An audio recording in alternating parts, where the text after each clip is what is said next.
regalo nga ako sa nanay ko dahil bagong taon naman. Maninilaw siya dito pero hindi hepa ang dahilan. Para naman may naisasanla siya kapag hinahunting siya ng Bombay. 2025 na nanay, abay magbayad ka na ng utang. Eri nga yung mga handa namin na pinag-o-order ko lang. Alam nyo na mare kung anong dahilan. Masyado kasing masarap magluto yung nanay ko, nagjejeta pa naman ako. Yung papaitan niya nga nung Pasko, nakakalimang init na. Napakalasa kasi mare, ayaw muna naming ubusin.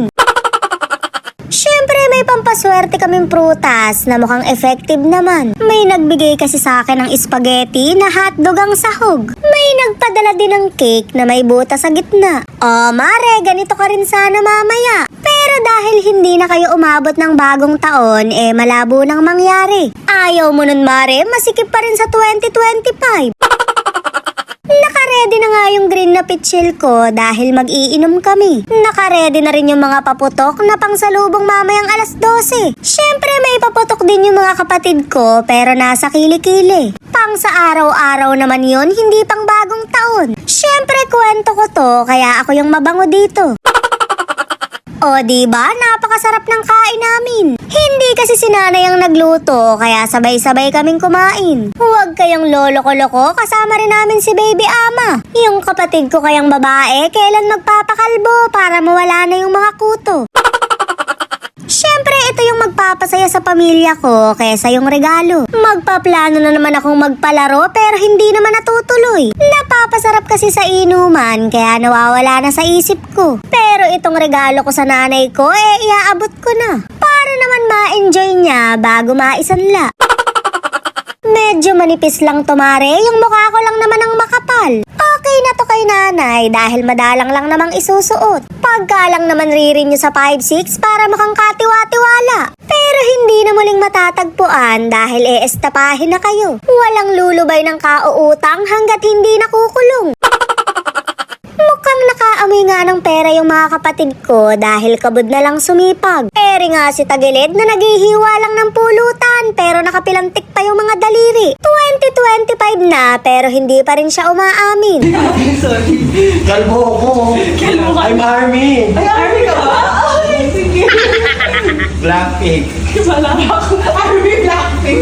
Gago. Inabot ko na nga yung regalo kay nanay at mukhang tuwan-tuwa naman. Shoot amare, para bang nahimasmasan. Hindi na siya mabablatter sa barangay dahil may ipanghuhulog na siya. Pasensya na mare, naka-braces kasi ako.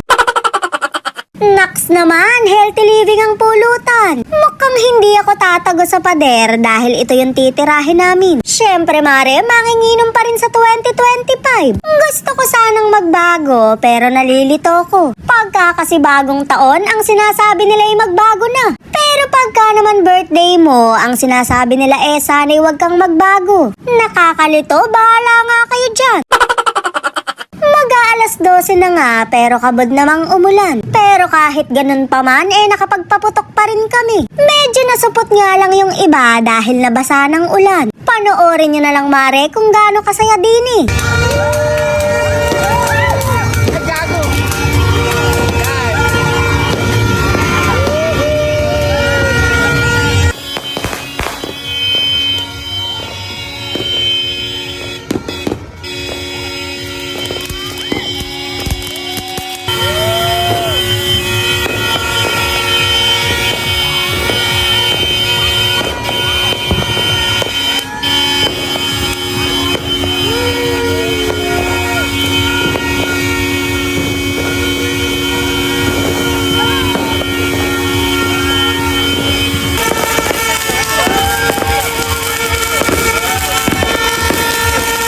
Yun lang mga mare at pare, Happy New Year!